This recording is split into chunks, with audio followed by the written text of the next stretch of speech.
हमको जब ये बताया गया कि ये ऐसा एक विवाह अंबानी परिवार के द्वारा किया जा रहा है जिसमें लंबे समय तक कई कार्यक्रम आयोजित किए जा रहे हैं, लेकिन किसी एक दिन भी एक बोतल शराब नहीं परोसी जा रही। हजारों व्यंजन बनाए जा रहे हैं अलग अलग मौक़ों पर, लेकिन एक दिन भी कोई भी मांसाहार का व्यंजन उसमें नहीं बनाया जा रहा। इतना ही नहीं, बहुत सारी जो धार्मिक विधियां हैं उनका यथावत अनुपालन किया जा रहा है। इस तरह से भारतीय संस्कृति का अनुसरण करते हुए ये विवाह किया जा रहा है। तो हम लोगों ने समझा कि ऐसे कार्य को अपना आशीर्वाद देना चाहिए। अंबानी परिवार ने अपने बेटे का विवाह किया। हमारे यहाँ ये माना जाता है कि महाजनों के रास्ते पर ये समाज चलता है। महाजनों ये नगदस्स पंथाः। ये भी कहा गया है यद्यदाचरति श्रेष्ठः तत्तदेवेतरो जनः सहयत प्रमाणम कुरुते लोकस्तदनुवर्तते। जैसा विशिष्ट जन कर देते हैं, आम लोग भी उसी का अनुकरण करते हैं। तो हमको जब ये बताया गया कि ये ऐसा एक विवाह अंबानी परिवार के द्वारा किया जा रहा है जिसमें लंबे समय तक कई कार्यक्रम आयोजित किए जा रहे हैं, लेकिन किसी एक दिन भी एक बोतल शराब नहीं परोसी जा रही। पूरी तरह से इस बारे में दृढ़ता से व्यवस्था बनाई गई है कि शराब किसी भी दिन किसी हालत में परोसी नहीं जाएगी। हजारों व्यंजन बनाए जा रहे हैं अलग अलग मौक़ों पर, लेकिन एक दिन भी कोई भी मांसाहार का व्यंजन उसमें नहीं बनाया जा रहा। इतना ही नहीं, बहुत सारी जो धार्मिक विधियां हैं उनका यथावत अनुपालन किया जा रहा है। और आशीर्वाद गोष्ठी में पहले भगवान की पूजा करके उनसे आशीर्वाद लिया जा रहा है, फिर गुरुजनों से आशीर्वाद लिया जा रहा है, फिर श्रेष्ठ पुरुषों से आशीर्वाद लिया जा रहा है। इस तरह से भारतीय संस्कृति का अनुसरण करते हुए ये विवाह किया जा रहा है। तो हम लोगों ने समझा कि ऐसे कार्य को अपना आशीर्वाद देना चाहिए, जिससे हमारे देश में अब क्या हो गया है हम जानते हैं। हम तो बड़े लोगों में भी जाते हैं और सामान्य लोगों में भी जाते हैं, गरीब से गरीब घर में भी जाते हैं।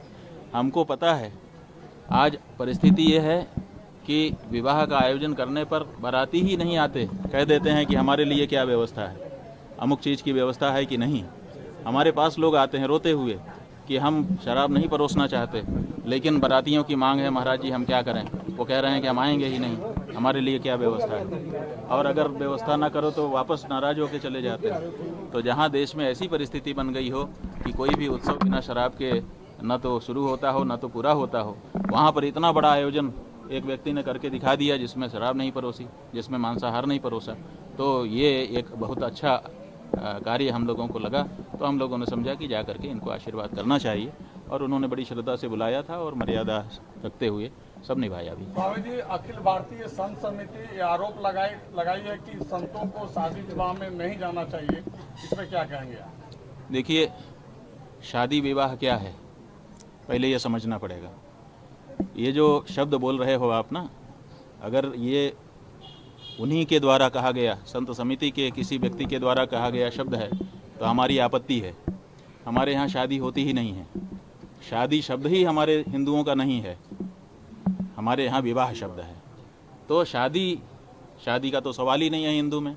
आप शादी शब्द का उच्चारण ही कैसे कर पाते हो, पहले तो ये बताओ। और दूसरी बात ये है कि विवाह है क्या, तो आप जानेंगे कि हमारे वेद में, हमारे शास्त्र में 4 वर्ण और 4 आश्रम बताए गए हैं। 4 आश्रम में ब्रह्मचर्य आश्रम, गृहस्थ आश्रम, वानप्रस्थ आश्रम और संन्यास आश्रम है। और इनमें चारों में हमारे शास्त्रों ने, विद्वानों ने कहा है धन्यो गृहस्थ आश्रम। गृहस्थ आश्रम सबसे बड़ा आश्रम, सबसे धन्य आश्रम बताया गया है। क्यों?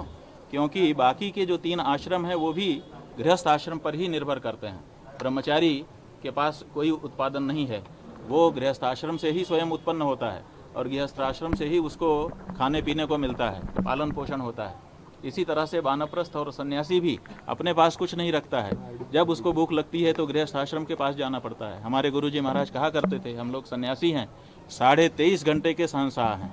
तो हम लोग उनसे पूछते थे कि 23.5 घंटे के शहंशाह, आधे घंटे? बोले आधे घंटे तो हम भिखारी हैं।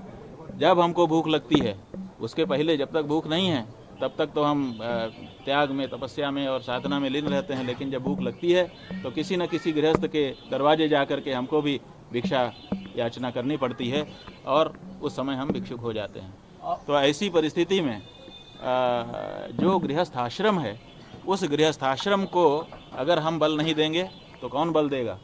और अगर हमारा गृहस्थ आश्रम बिगड़ गया तो फिर भारतीय संस्कृति ही बिगड़ जाएगी।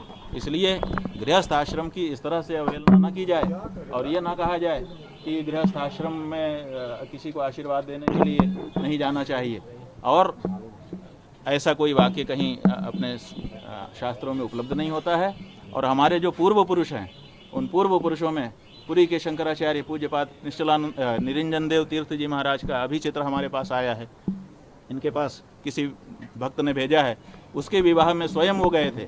हम लोग तो दूसरी तरह की मर्यादा में बैठ करके वहाँ आशीर्वाद दिए, लेकिन वो तो वर वधू के साथ खड़े होकर के आशीर्वाद दे रहे हैं। तो इसका मतलब कि पुरी के पूर्व शंकराचार्य निरंजन देव तीर्थ जी महाराज, जिनको बहुत बड़ा धर्मशास्त्र का ज्ञाता माना जाता था और अपने समय में वो शंकराचार्यों में सबसे अधिक मुखर रहते थे और धर्म की बात करते थे, वो स्वयं गए हैं।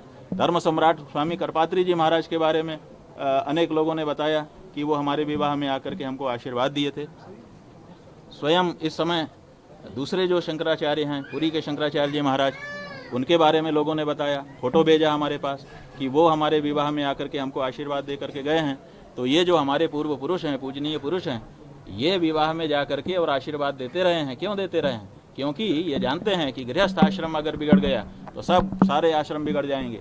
इसलिए गृहस्थ आश्रम को बनाए रखना चाहिए। ये जो परिवार नाम की संस्था है, ये गृहस्थ आश्रम से आरंभ होती है और ये भी बहुत पवित्र आश्रम है, धन्य है। ऐसे में इसकी सुरक्षा करना किसी भी धर्माचार्य का दायित्व है। अगर हमारे यहाँ विवाह की संस्था समाप्त हो गई, अगर गृहस्थ आश्रम समाप्त हो गया, तो फिर वर्णाश्रम धर्म रह नहीं पाएगा।